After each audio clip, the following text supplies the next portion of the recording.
কেন প্রশাসন জবাব চাই আমার ভাই বলল কেন প্রশাসন জবাব চাই কোটা না মেধা মেধা মেধা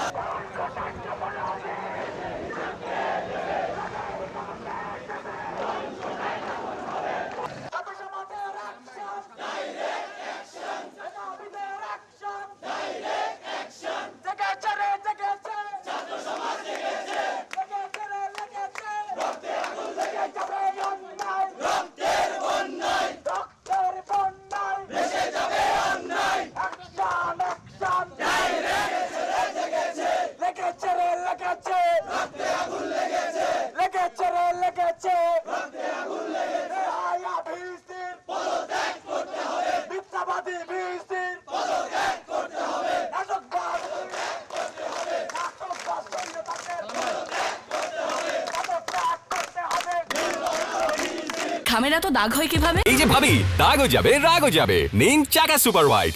ডিবি অফিসে আমাদের কেন্দ্রীয় 6 সমন্বয়ককে নিয়ে একটি বন্দুকের মুখে, আমরা বলবো বন্দুকের নলের মুখে একটি বিবৃতি দেওয়া হয়েছে, যে বিবৃতি সারা দেশের ছাত্র সমাজ আমরা প্রত্যাখ্যান করেছি, যার প্রেক্ষিতে আজকের এই আমাদের প্রতিবাদ সমাবেশ সারা দেশে আয়োজিত হচ্ছে। এর প্রেক্ষিতে আমরা রাজশাহী বিশ্ববিদ্যালয় বৈষম্য বিরোধী ছাত্র আন্দোলন এখানে আমরা আজকের এই কর্মসূচি ঘোষণা করেছি। আমাদের আজকে পর্যন্ত 9টি দাবি আছে। 9টি দাবির একটু ডিটেলস, 9টি দাবি আছে। আমরা আসলে সম্মিলিতভাবে 9টি দাবি পূরণের জন্যই আমরা এখন অবধি আন্দোলনে মাঠে আছি। পরিস্থিতি অবলোকন করেছি, পর্যবেক্ষণ করছি, পরিস্থিতি নিয়ন্ত্রণের জন্য যা যা করতে হয় আমরা তা করেছি। তাদের সাথে সম্মানিত 4-5 জন টিচারও ছিলেন, তাদের সাথে আমরা কথা বলে তারা তাদের ছাত্রদেরকে এখান থেকে বুঝিয়ে এখান থেকে নিয়ে গেছেন।